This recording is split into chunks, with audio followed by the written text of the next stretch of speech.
how can you get something for 30% of face value? You know, how does that even make sense? Hello YouTube, Healthy Family Variety channel here. On my silver and coin channel, I did a video letting you know how you could save up to 30 or 40% on postage.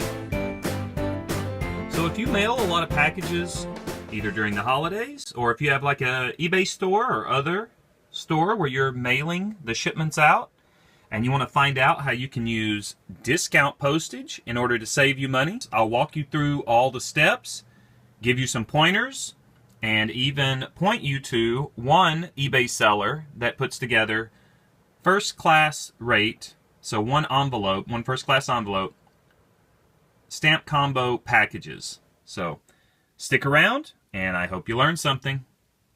So first of all, how is this even possible? How can you get something for 30% of face value? You know, how does that even make sense? Well, the way that it works, there are stamps that were printed and produced and sold by the U.S. Postal Service 5, 10, 20 years ago when the shipping rate was less, so like 32 cents to send a flat rate envelope. These stamps still hold their value of 32 cents, but they just can't ship a letter as is. So a lot of times, one of two things have happened. Either somebody had bought up a whole bunch at a lower rate, or there were collectors who had collected these thinking that, you know, because there was a stamp in 1931 that is now worth $1,000 per stamp, that if they collected stamps, you know, they're going to be worth a lot. The sad thing is, in the 1970s, 80s, 90s, 2000s, and still today, stamps are produced in too large of quantities to ever be worth anything more than face value, except for a few rare exceptions. I would say less than 1%. Now, this gives us a buying opportunity because a lot of times these stamp collections come onto the market through eBay and stamp dealers, stamp stores. So we get onto eBay and we search for discount postage.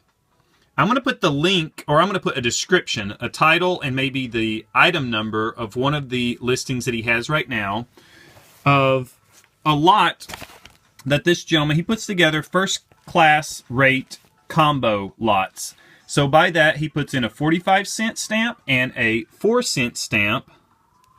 That's showing the one below. These red ones right here are 4 cents. Yeah, you can see it right there. It's upside down. And it makes a 49-cent combo that you can put on any first-class letter and send it through the mail. 2 stamps for a first-class rate. These right here are a 15 and 32, so that's a 47-cent combo, so they can't be used as is anymore. So check the description for the username and also the item number of one of these first-class combo lots, and you can go from there searching other eBay listings. A thing to do when you're buying off of eBay and you're buying these discount postage lots is to use your coupons. There's either eBucks promotion, sometimes they'll be general for anything over $50, anything over $10, no limit, and there'll be eBucks returns of 6%, 10%, 8%, something like that. So you're looking at eBay, discount postage, you try to find some, buy it now at like 30% off, so 70% of face value, or so, maybe 25% off. Use a coupon at the same time. I've gotten 2 of these coupons, $15 off of $75, but you have to put the items in your cart, not paying for one at a time, because it may take 2 or 3 items. Now, on this guy's listings, you can just add, you know, quantity times 2, quantity times 3 to come up to $75. Use your coupon, and it takes off even more. Another place that you could look is Craigslist. Maybe you find somebody who's actually getting rid of one of these stamp collections. If you can get the whole stamp collection at, you know, 80% of face value, 70% of face value, depends on how much time you want to invest. For the stamp hobby stores, they'll only pay about 30%, maybe 50% of face value for those collections. So, you know, see what's out there. Check on Craigslist. The other thing you can do to get discount postage is using Office Depot, Office Max, etc. See what they have sometimes. They will sell stamps in their store to help their business customers. And if they sell a forever stamp, and somebody has built up a lot of their rewards points through Office Max, Office Depot, etc., and they're trying to get rid of them, they may pick up these, a book, a block, a page of these forever stamps just to use up their rewards points that may be about to expire, etc. Also, if you're going to be buying at Office Depot, Office Max, etc., see if they have any coupons. If they have a $5 off a $50 purchase, use that to get your forever stamps. You get it at a little bit of a discount. You'll see users on eBay selling these forever stamps at a discount as well.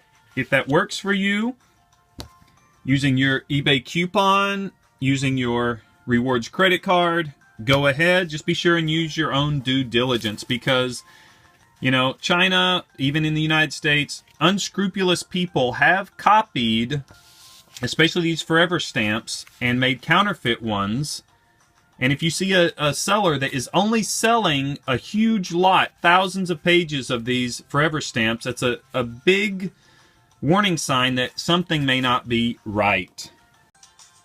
So point number 2, watch out for counterfeits. The thing is, if you're buying a bulk lot of discount stamps that are all different denominations, all different years, you know, the likelihood that there are any counterfeits in there are extremely, extremely, extremely low. You should be safe. Okay. All right. Next question. How to use your discount postage. How do you use these? You know, what do you do once you have them? Once you're ready to save money and you have your stamps, what do you do in order to use them? All right. The easiest thing is to get an envelope that is a paper envelope or a paper box, because all of your stamps will stick to that as long as these have the glue already on there. You'll have to use glue if they don't. But still, the same rule applies to your paper envelopes and your paper boxes. Anything with glue, anything with this gum on the back is going to stick to these.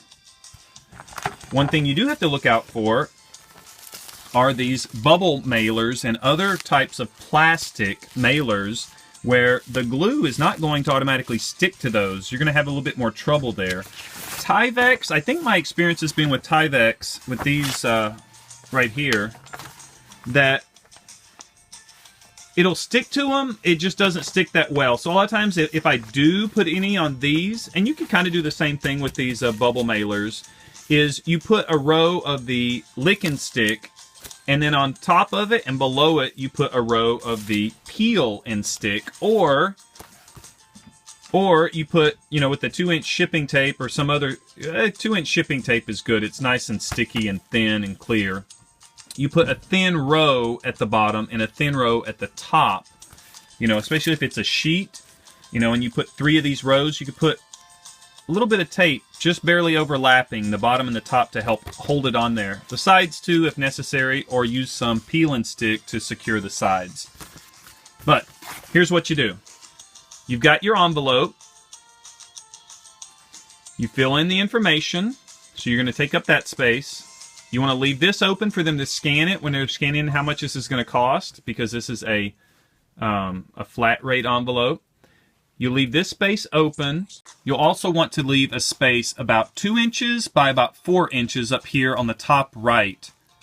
That is where the label will go. And actually down here usually is where they will put the tracking label. So you want to, for them to scan that, and also for them to have space to put the tracking label there. And 2 inches by about 4 inches up here. Leave them blank. Don't block out priority mail, but all this other space can be used for putting on your stamps. So you figure out how many you'll fit, you tear them off, you lick and stick, put them on there, or use a sponge, a moist sponge, to make sure it's not too wet. Yeah, I've used one before that was too wet and it kind of like removed the gum, the glue from there, and then it was hard to get them to stick, so not too wet. This priority flat rate envelope is going to have more space on it than this little bubble mailer. So you want to keep that in mind when you're figuring out what stamps to put on, if you're going to be able to use discount postage on that package.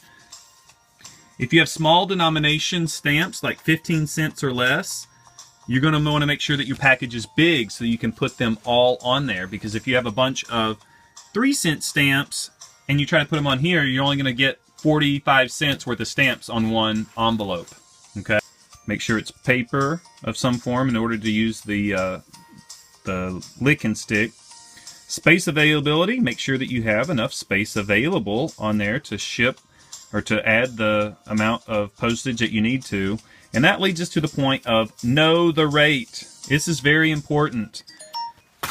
You know, on packages like this that are a flat rate shipping box, that was a small flat rate box. This is a recycled, somebody uses to pad something on the inside, but it's a flat rate padded envelope. On this Tyvek one here, not a flat rate. It's going to depend on the weight.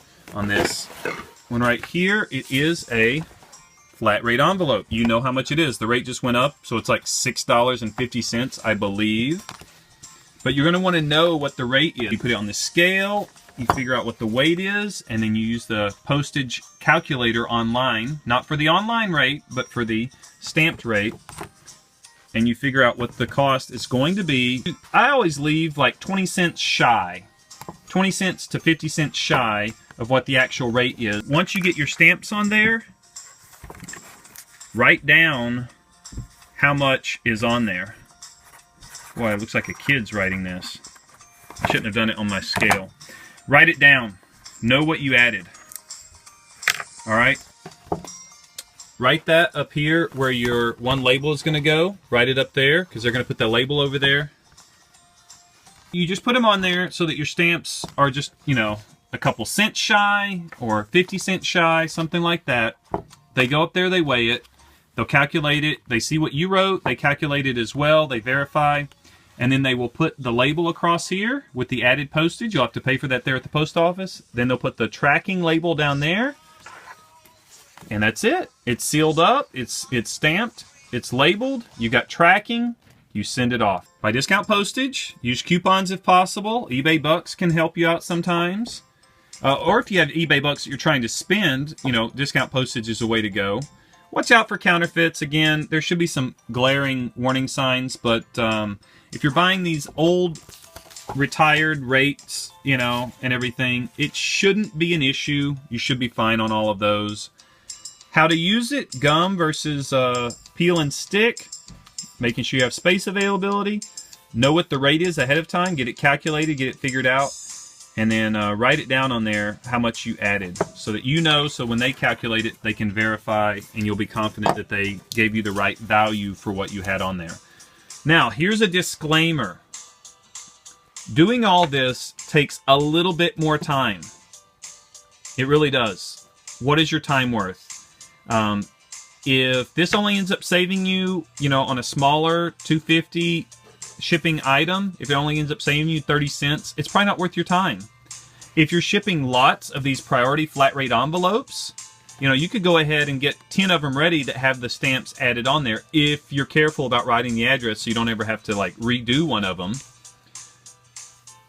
But you can go ahead and get some stamps added on there to save time when you do it all at once.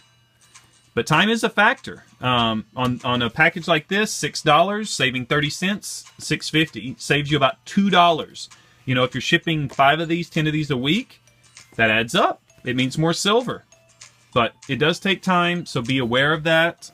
And you make the judgment based on your availability of time to search for the deals on eBay and to get these ready, adding stamps, whether it's worthwhile to you. All right, if you have any questions, be sure and ask those down below in the comments. Thanks for watching. Thanks for coming to me for a money-saving lesson at the Metals Performance Station. Y'all take care. Have a good one.